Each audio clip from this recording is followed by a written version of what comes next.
6 साल के कम उम्र के बच्चों में चिड़चिड़ापन खत्म करने के लिए मैंने 5 चीज़ें आपको पिछली वीडियोज़ में बताई करनी है, लेकिन अब मैं आप कुछ ऐसी चीज़ें बताता हूँ कि जो आपने नहीं करनी, क्योंकि अगर आप वो करेंगे तो बच्चा चिड़चिड़ा और ज़्यादा हो जाता है। तो उसमें पहली चीज़ ये होती है कि आपने बच्चे को टोकना नहीं है, उसको ये नहीं कहना कि नहीं इसके ऊपर ये रेड ब्लॉक के ऊपर ग्रीन जाएगा, ये तुम क्या ढूंढ रहे हो, इस तरह कोई करते हैं, ये क्या तुमने जो है ना वो इतना चीज़ें फैलाई हुई हैं, तो ये क्यों तुम इस तरह का जो है ना कर रहे हो। या बच्चा जो है कोई चीज़ ढूंढ रहा होता है तो हम फ़ौरन कहते हैं, अच्छा सजेशन हम इसको बोलते हैं कि अच्छा तुम रेड ब्लॉक ढूंढने की कोशिश कर रहे हो।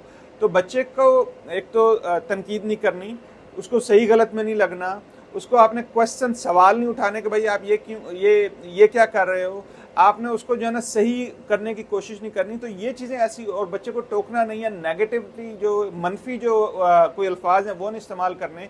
तो ये जब आप ये चीज़ें करते हैं तो इससे भी बच्चे की अपनी जो खुद एतमादी उसमें पैदा होती है, उसकी जो अपनी जो इज़्ज़त नफ्स होती है वो बढ़ती है। आप कहेंगे 6 साल से कम उम्र बच्चे में ये क्यों हो रहा है, मैं आपको बताऊं रिसर्च ये शो कर रही है कि बच्चे के जो पहले 3 साल होते हैं उसमें इन सारी चीज़ों की जो बुनियाद होती है वो बन रही होती है। तो आपको पता है कि जब तक बुनियाद मजबूत नहीं होगी किसी भी इमारत की, उसके ऊपर आप जितनी बड़ी बिल्डिंग खड़ी करना चाहेंगे वो धड़ाम से गिर जाएगी। तो इसलिए अगर आप चाहते हैं कि हमारे बच्चा जो है वो एक बड़ा होकर एक अच्छा इंसान बने, खुद एतमादी उसमें हो, तो उसकी फाउंडेशन, उसकी जो बुनियाद है उसको मजबूत करें।